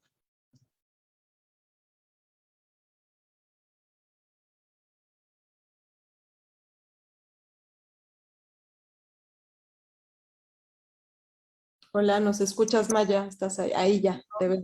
Es que algo está pasando porque se está cortando. Pues eso, para aprovechar los minutos en que no se corta, que tal vez habría que efectivamente ver mucho más la producción de la fotografía, o sea, incorporar esta dimensión, no solamente la parte biográfica o la parte de las relaciones culturales y sociales, sino enfocarse también a lo que significó su perspectiva de género, tanto en su posición social como en su propia mirada de lo que produjeron. Y creo que esto haría que se junten lo que ahorita está separado, que pudiera realmente cobrar mucho más importancia su producción en términos de la fotografía, también pensando y analizando sus discursos fotográficos en los contextos en que se movieron y si hay algo que las unifica también en esa perspectiva. Yo lo dejaría aquí porque no sé por qué me está sacando, entonces prefiero dar tiempo a que discutamos estos aspectos. Por lo demás, me parece fantástico, me parece un trabajo muy, muy, muy relevante y felicidades por incorporar esto ya en la DEAS como un campo de reflexión que a los que no estamos en la antropología visual nos obliga a pensar desde otro foco. Gracias. Gracias a ti, Maya y Sandra. Pues bueno, creo que la riqueza de esta mesa pues es justo hacerle estas preguntas para que Cassandra también un poco vaya definiendo estos ejes de su investigación. Bueno, no lo dijo, pero está en su fase inicial, realmente está ahorita en la primera etapa de la investigación, entonces bueno, por eso la cantidad de dudas que tiene y la necesidad también de dialogar con otras personas para ir como tomando todas estas consideraciones, ideas, propuestas que la puedan ayudar a seleccionar cosas. Yo también creo que ahorita obviamente es la primera fase en la que uno se llena de información, investigas, haces entrevistas, ahora sí que vas haciendo tu cúmulo de datos y de información, que eso pues te va a permitir obviamente hacer un estado del arte de qué se ha hecho, qué se ha dicho, cómo se ha dicho, cómo se ha abordado, y creo que hasta ahorita pues llevas un muy buen camino de investigación en el sentido de recolección. Un poco también el camino, siento que de las metodologías y de cualquier investigación, es que uno somos un poco como coleccionistas, ¿no? Vamos agarrando un poquito de todo lo que nos resuena, lo que nos interesa, y la idea de ir coleccionando estos fragmentos es justamente armar este rompecabezas que va a ser tu investigación. Y bueno, ya lo hemos platicado un poquito, creo que ahora lo que te toca hacer es tomar decisiones, ¿no? Lo más difícil a veces es desprenderse de estos ideas que tenemos o con las motivaciones con las que emprendemos normalmente las investigaciones, pero a veces pues nos rebasan y nos toca pues decidir, ¿no? Decidir si nos quedamos con una fotógrafa, decidir si nos quedamos con las tres, justificar por qué tres. Realmente, o sea, faltó, bueno, a lo mejor ahorita ya lo vas a explicar, pero que nos cuentes por qué elegiste estas tres, qué encuentras en estas tres mujeres que te hace generar un vínculo, querer descubrir ese vínculo entre ellas. Y ahora que te escucho y que escucho un poco también los comentarios de Maya y Sandra, me quedé pensando que creo que tu tesis, como para darle este giro que no quede como en lo descriptivo o solamente en lo histórico o en lo anecdótico, creo que podríamos hacer varios ejercicios, pero creo que uno de ellos sería como pensar que tu investigación parte pues de tu interés personal, ¿no? Y creo que eso es algo que se ve mucho en lo que nos presentaste al principio, que fueron proyectos que de alguna manera tú le diste un sentido personal, ¿no? De decir, mi inquietud es el taller, es hacer que se apropien de las fotografías, que las fotografías reapropiadas nos hablen de un contexto, de las relaciones que se generan ahora sí que entre periodos históricos, ¿no? Y qué lugar tienen en la actualidad, o como dices, el archivo vivo, ¿no? Entonces yo me preguntaría qué nos dice hoy, ¿no? Esta posibilidad de hablar de mujeres que dejaron un legado, que sí ya no están, pero en este presente, ¿de qué nos habla? ¿O para qué tener este archivo del no archivo, ¿no? Creo que por lo que hemos platicado, lo que más te está llamando la atención ahorita es la historia de Eva, porque no hay como tal un archivo. Igual ahí hay una beta súper interesante que tampoco mencionaste, que es la afinidad que tenía como espiritual con este grupo, de ¿cómo se llama el líder de este grupo? Gurdjieff. De Gurdjieff, ¿no? Y que ella quemó su archivo. Entonces, bueno, hay todo un tema muy interesante de cómo estos intelectuales se afiliaban a este movimiento, incluso espiritual.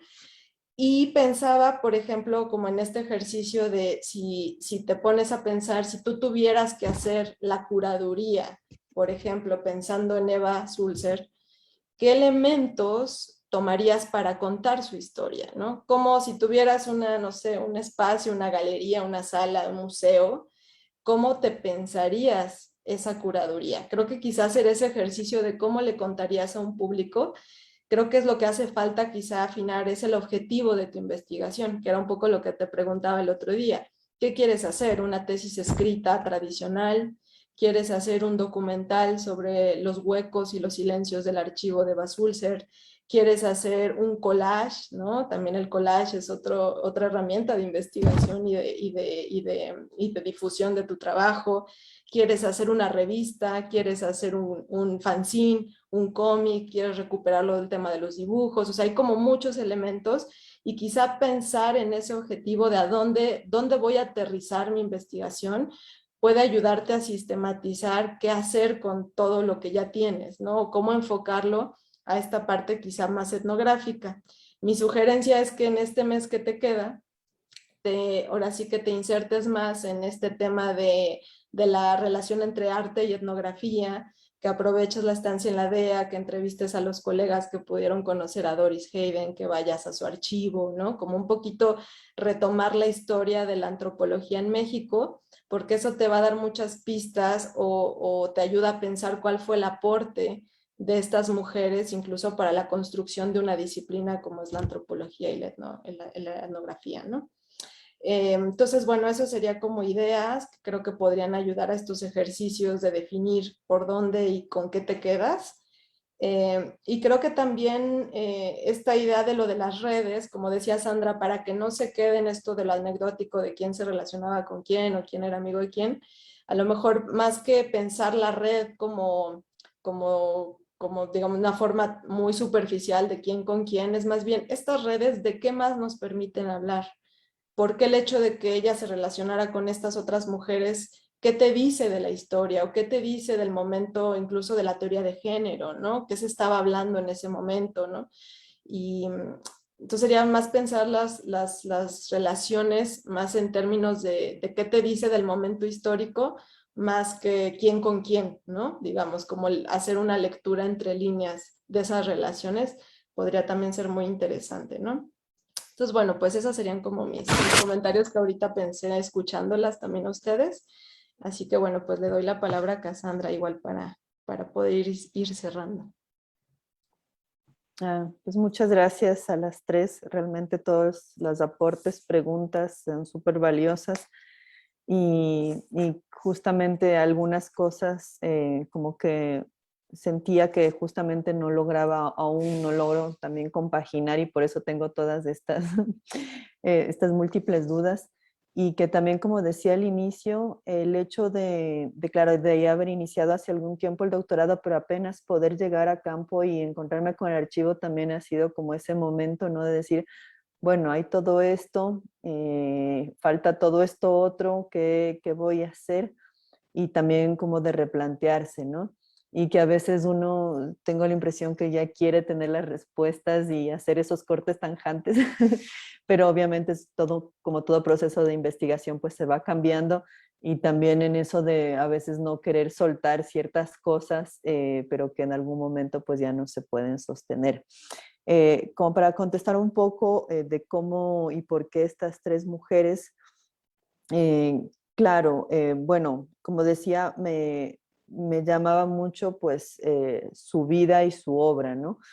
Como comencé con Katy a interesarme por su trayectoria personal, por sus fotografías, lo que me llamaba mucho la atención era, pues, aparte de esta vida de viaje que ha tenido, que ha estado en diferentes lugares, que ha documentado también varios países, era también como esta construcción en sus imágenes, ¿no? Esta parte onírica, estos elementos, si se podrían decir, un poco surrealistas y que muchas personas que han entrevistado o que sus amigos o personas que han vivido con ella hablaban que era una parte y un elemento importante de su vida, ¿no? Que no solo son sus obras que están como con estos elementos, sino que su vida también en sí se podría decir que era un poco, tenía este tinte mágico, onírico, surrealista. De ahí lo que llamó también, bueno, mi atención fue el trabajo de Eva Sulzer, justamente este registro etnográfico y esta mirada que ella da a estos sitios arqueológicos y a estos tótems, a las pirámides, a los sitios arqueológicos. Y siento también que su forma de fotografiarlas, de representar, de documentar esto es también es particular, ¿no? Y también me hace mucho alusión, me lleva a este mundo pues de los sueños, de lo esotérico, de lo místico, ¿no? O sea, hay como un cierto aire ahí en sus fotografías también. Y sobre todo, bueno, porque creo que justamente el hecho de que no se ha investigado mucho sobre ella, pues era un elemento que llamaba mi atención y porque tiene estas conexiones, pues justamente con, una vez más, con la antropología y estos nexos entre el arte y la antropología, que es algo que me interesa. Y de Lola, pues su trabajo fotográfico también como tal, me interesaba pues que su larga trayectoria y su carrera. Y en el caso de Katy y de Lola, digamos que ellas vivían de la fotografía. Entonces eso también era un elemento que llamaba mucho mi atención y que sentía que tenían en común, es que ellas vivían de eso, ¿no? Ellas mantenían su hogar como siendo fotógrafas en esa época. Entonces realmente era un medio para ellas de registrar el mundo, pero también un medio de tener sustento y de traer una economía a su hogar. Entonces, eso también siento que es algo importante y que ellas realmente era su, como dicen, ¿no? Su chamba, su trabajo era eso, era la fotografía, ellas eran fotógrafas. En el caso de Eva es diferente porque ella vivía y trabajaba como música, que es otro elemento que no mencioné, que es muy importante, ella daba clases de violín. Las tres, bueno, menos Lola, pero Eva y Katy tienen también pues todo estas conexiones con este mundo espiritual, este mundo surrealista y esotérico. También, como sí, no mencioné, pero Eva era parte de un movimiento, de un grupo que son los discípulos de Gurdjieff, y también es a raíz de todo esto pues que gira su vida y su obra, ¿no? Eh, entonces, y que justamente es la ausencia de archivos, también se debe un poco a este elemento importante en su vida. Entonces, un poco fueron estos criterios, digamos, también un poco de lo que me mueve a mí y de lo que llamaba a mí la atención en la obra de ellas, ¿no? Que realmente cuando yo veía y trabajaba y comencé a indagar más, fue como, bueno, esta mirada que es particular. Aquí hay algo, una forma de retratar diferente de otras personas y fue justamente eso lo que llamó mi atención y el porqué de querer poner y dialogar a las tres. Y claro, justamente ahora es cómo no caer pues en esto de lo anecdótico y cómo no hacer tres biografías y después de tratar de unirlas como sea, que eso es lo que no quisiera llegar y que por el momento ha sido un poco lo que me ha tocado hacer, ¿no? Como recabar datos biográficos, informaciones para justamente tener más, pero no quiero que termine en algo así porque eso tampoco no es como pues a lo que me interesa y siento que ya sus biografías han estado muy estudiadas, ya hay muchos libros muy buenos sobre ellos, esos datos y que pues no, la idea no es ir por ahí. Eh, Era eso para las tres fotógrafas, creo que eso era. Y así lo que comentabas, Maya, me parece súper pertinente también en cuanto a esta mirada de género, que también ha sido algo, ¿no? Que me quisiera abordar, pero aún no sé cómo, porque es un tema claro, es que se podría decir que por el hecho de que eran mujeres tenían una mirada diferente, cómo se podría analizar ese elemento, cómo decir así estas fotos son de una mujer por tales, tales y cosas, pero sí siento que es algo que se debe ahondar y que de alguna manera siento que también ha sido algo por las que se las seleccioné y esta mirada particular que yo digo que siento que tienen hacia el mundo que las rodea y de retratar y de fotografiar, ¿no? Entonces, y pensando justamente en estas fotos de la guerra civil, es ahí bastante interesante y hay una diferencia muy marcada, ¿no? Justamente entre las fotografías que hacen los hombres, los fotógrafos que van ahí al campo de la batalla, que quieren estar en acción, las mujeres que retratan más de esta vida cotidiana, de lo que también sucede durante la guerra, y que no deja igual de lado de mostrar pues la crueldad de la guerra y no están ahí justamente puesto fotografiando el campo de batalla. Entonces sí creo que hay esta otra mirada que puede cambiar y que está permeada obviamente por nuestra experiencia en el mundo, ¿no? Y que no vivimos obviamente de la misma forma ni nos acercamos a él. Entonces, es algo que es importante y que siento que es verdad que falta ahí como ahondar en eso y que pues va a ser uno de los elementos que me van a permitir a lo mejor también ir entretejiendo pues estas diferentes historias y ver realmente hasta qué punto van las tres o si ya es realmente un poco cómo ponerlas en diálogo, ¿no? Que ese también es como el gran reto, eh, y creo que eso, no sé si me olvido ahorita de algo que me habían preguntado, tomé notas así, pero creo que iba por ahí. Gracias, Cassandra.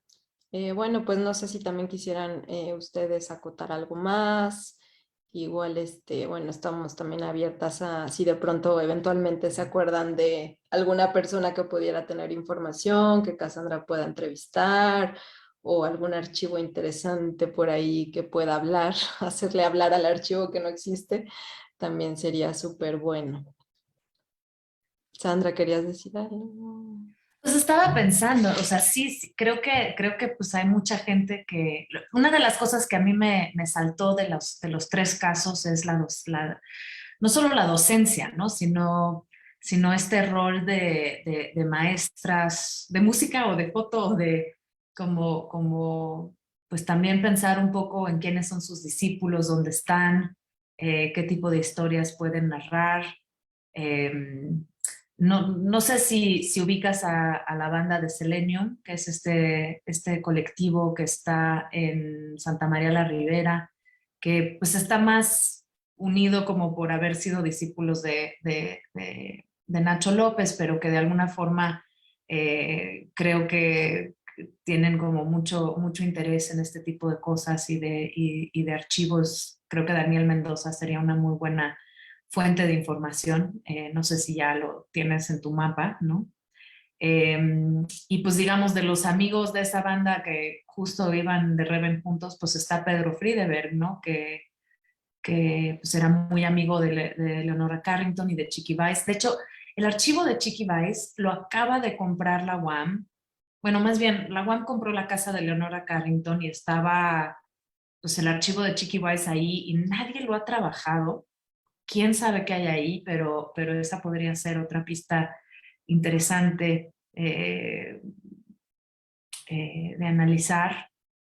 Eh, Esas son un poco algunas ideas que se me ocurren de gente con la que podrías hablar aprovechando que estás aquí y que, pues sí, muchos de los archivos están cerrados, ¿no? Pero digamos, esos son...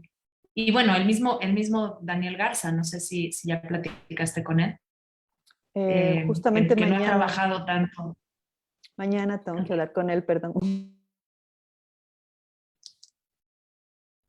Y ahorita que me acuerdo en que hablamos de los archivos y todo esto, también un elemento importante porque me preguntabas cómo guardaban o el tema del archivo de ellas, ¿no? Y un elemento también interesante es que tanto Katy como Lola estaban muy conscientes de la importancia y del archivo que ellas tenían. Entonces también, pues antes de fallecer, ellas ya comienzan a preguntarse a dónde va a ir a parar su archivo. Y ellas deciden, porque en muchos casos, pues sucede que los archivos se dividen o no se sabe muy bien qué va a ser, hay cuestiones de herencia y terminan disparadas en un montón de lugares, pero ellas ya tenían esta noción de lo que poseían, de alguna manera de lo que habían generado y decidieron a dónde iban a ir a parar sus archivos, ¿no? Entonces así que el archivo de Lola, ella decide donarlo o venderlo, no sé, a Estados Unidos, a esta fundación allá, a la Universidad de Tucson, que Katy decide donar una parte aquí a la Biblioteca de las Artes del CENIDIAP y otra se queda a su hija. Entonces ellas mismas también ya deciden qué va a dónde y por qué guardarlos, ¿no? Entonces también ahí me parecía interesante y otra, pues Eva, que decide completamente hacerlo desaparecer. Entonces también hay ahí una reflexión bueno, hemos generado todo esto, tenemos este material, ¿qué vamos a hacer y para qué va a servir? Queda también como algo que me vino ahorita de lo que estábamos conversando y de lo que tú también me preguntabas, ¿no? ¿Qué se guardó? Se fue a parar, y lo mismo con las fotografías de la guerra civil, o sea, fue Katy la que decide primero traer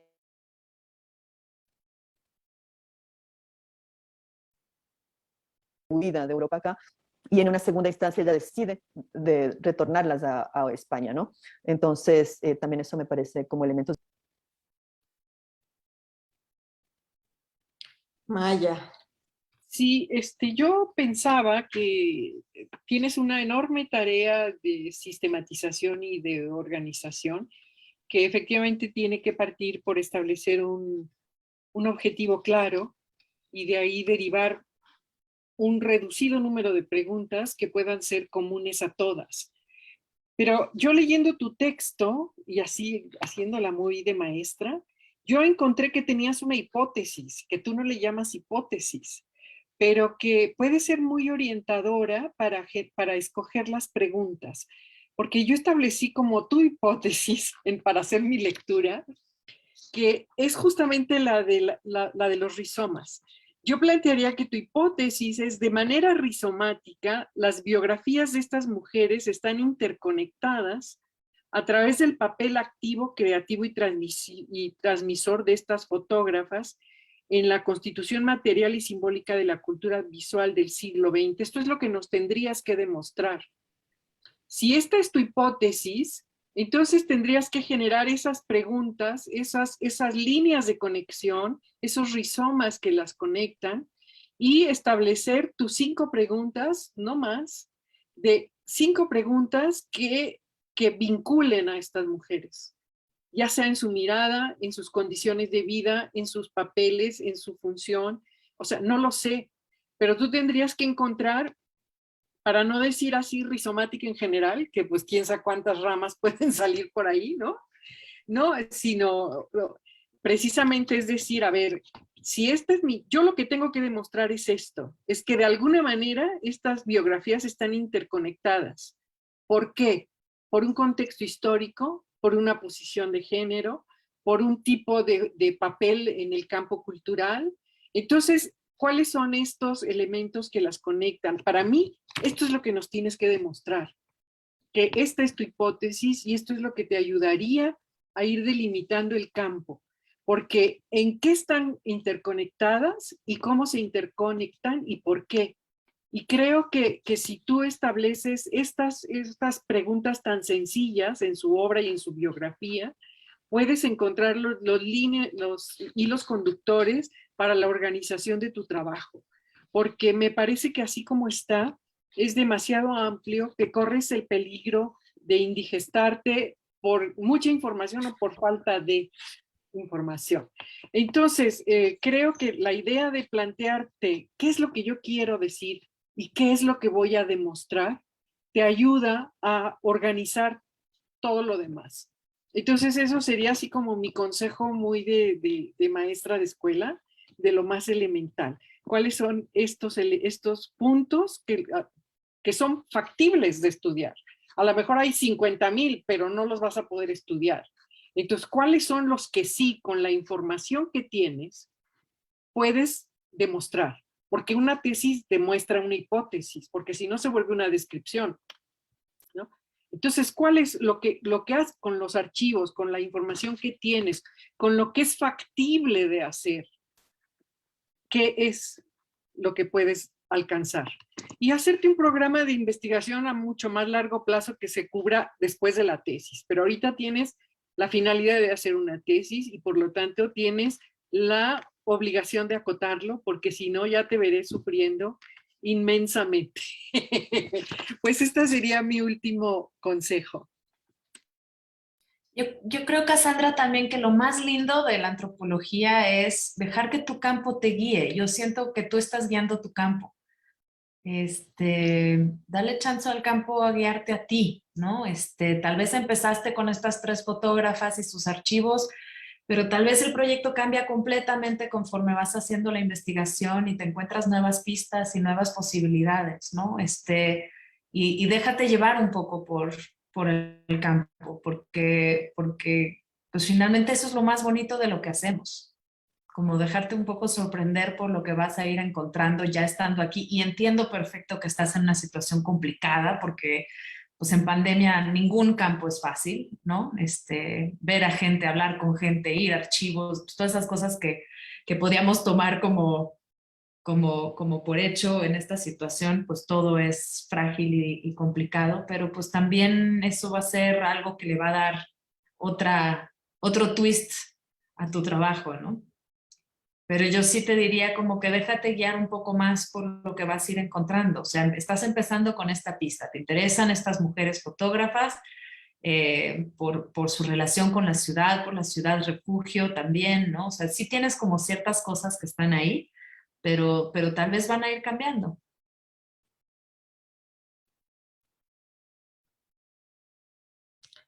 Pues muchas gracias. También creo que esto es parte de lo más enriquecedor que uno puede tener cuando está armando sus proyectos y está descubriendo cosas, es como poder dialogar y resonarlos con alguien. Así que creo que aunque, como dices, aunque parezcan preguntas muy sencillas, en realidad a veces son las más complicadas de aterrizar y de llegar, porque pues caminos hay muchísimos, ¿no? Igual ahora se me vino otro posible, ¿no? Que a lo mejor incluso las fotógrafas podrían ser tus ejemplos para demostrar otra cosa, ¿no? Por ejemplo, hablas mucho de los silencios del archivo. Incluso ese podría ser ya el tema, el archivo y sus silencios.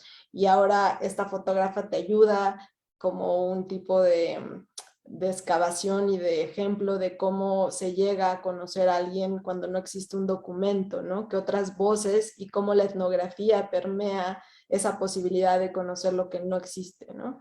Entonces, bueno, creo que ese podría ser otro camino muy distinto, ¿no? Al que a lo mejor con el cual empezaste. Entonces, un poco la idea es que con estas conversaciones, pues tú vayas viendo estas inmensas posibilidades de abordaje que tiene la investigación y que vayas viendo cuál se adapta más a tu deseo, a tu inquietud y que sobre todo lo disfrutes, ¿no? Porque si de eso se trata, de apasionarse, y yo sé que has estado incluso soñando con esto, ¿no? Entonces también esta parte de investigación es apasionante, el hecho de encontrarte con los documentos, ver fotografías, cartas, entrevistarte con gente que te habla apasionadamente de estas mujeres.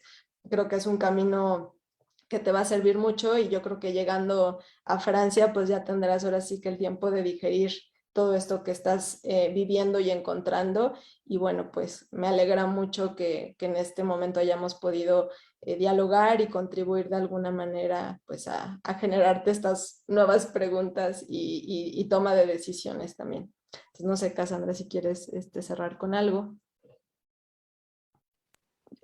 Pues quería igual agradecerles a todas porque sí, realmente todas estas nuevas preguntas, dudas, inquietudes y comentarios sobre todo y sugerencias pues me son muy útiles. Realmente también pues me van a permitir este mes, digamos que me queda pues mirar ahí sí que y vivir la ciudad de otra manera y mirar el archivo y lo que voy a hacer también de otra forma y establecer, ¿no? Estas preguntas como e hipótesis que Maya me sugiere y también dejarme llevar, como me dice Sandra, pues creo que son dos cosas muy importantes y que voy a realmente seguir.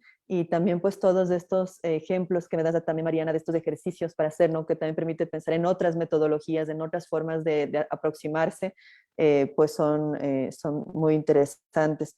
Y creo que justamente también pues este es el trabajo, ¿no? Y la idea de este intercambio con la DEAS justamente es de poder ir pensando y diciendo, bueno, ¿qué se aporta hacia el campo de la antropología visual, a estos cruces interdisciplinarios? Y cómo de un proyecto de investigación de tesis se pueden ir generando otros diálogos y otros cuestionamientos y que sí, ya sea para el proyecto de tesis o para otros temas de investigación, pues cómo generar estos diálogos interdisciplinarios, pero también entre academias, ¿no? Y generar estos puentes, pues en este caso sería entre la universidad allá en Francia y aquí este instituto de departamento de investigación. Entonces, bueno, todo esto es bastante interesante y agradecerles por su tiempo y dedicación y la pasión también, ¿no? Que siento que eso es pues lo que nos mueve y lo que hace nuestro trabajo más valioso también. Que muchas gracias. Pues muchas gracias, Maya, Sandra, de verdad por su tiempo y sus valiosísimos comentarios. Y bueno, pues ojalá puedan seguir cerca de esta investigación de alguna manera.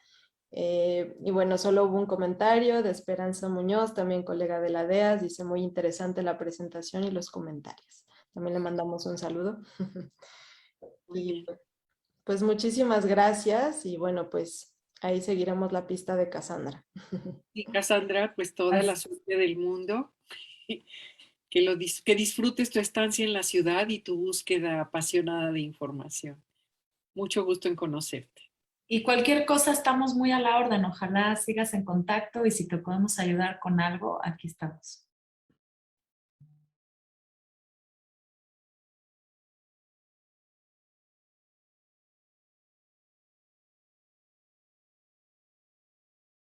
Gobierno de México.